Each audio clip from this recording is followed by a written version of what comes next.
ዮሴፍ ለተወሰነ ጊዜ አይኔን ጥዬብህ ነበር። አንተም እንዲሁ አይንህን የጣልክብኝ ይመስለኛል።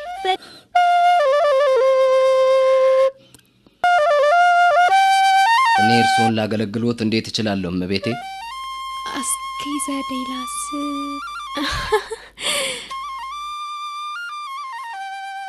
ዮሴፍ ለተወሰነ ጊዜ አይኔን ጥዬብህ ነበር። አንተም እንዲሁ አይንህን የጣልክብኝ ይመስለኛል። በእኔ ላይ ባለህ ምኞት አትፈር። እኔ ወደ ስራ መመለስ ያለብኝ ይመስለኛል። የሚያስጨንቅህ ባለቤቴ ነው አይደል? እርሱን ለስራ ልኬዋለሁ። በሄደበትም ይቆያል። እኔ እርሶን እቃወማለሁ ማለት አይደለም፣ ነገር ግን መሄድ አለብኝ። ቆንጆ ሆኜ አላገኘኸኝም ዮሴፍ? ቆንጆ ነዎት። ሳመኝ። አልችልም። ጲጢፋራ እምነቱን ጥሎብኛል። እርሱን ወይን ጠጆት ይኸው ፈርዖን። አሁን ምንም አልፈልግም። እንደተረበሽኩ ማየት አትችልም? ችግሩ ምንድነው ጌታዬ? ያየኋቸውን 2 ህልሞች ማንም ሊፈታልኝ አልቻለም። ማንም በግብጽ ውስጥ ያሉ ጠቢባንን ባዮች እንኳን አልቻሉ።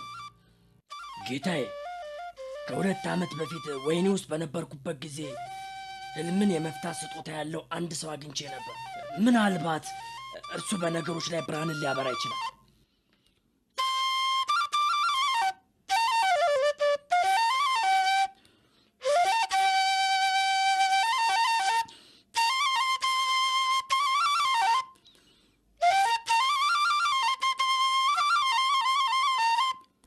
እንግዲህ እንዳታሳፈረኝ አንተ ዕብራዊ።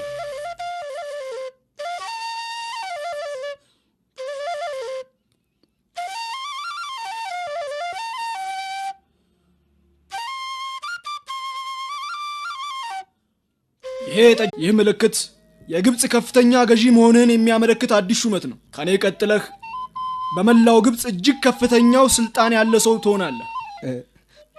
እኔ ክብር አገኘው ጌታዬ?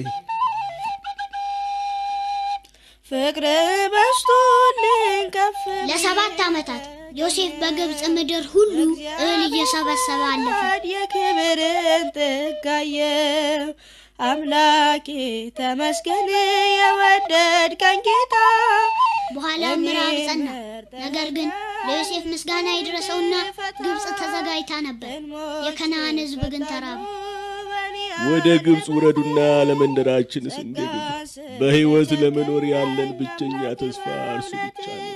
ብንያም ከኔ ጋር በስቶልኝ ከፍ ብዬ ተገኘ።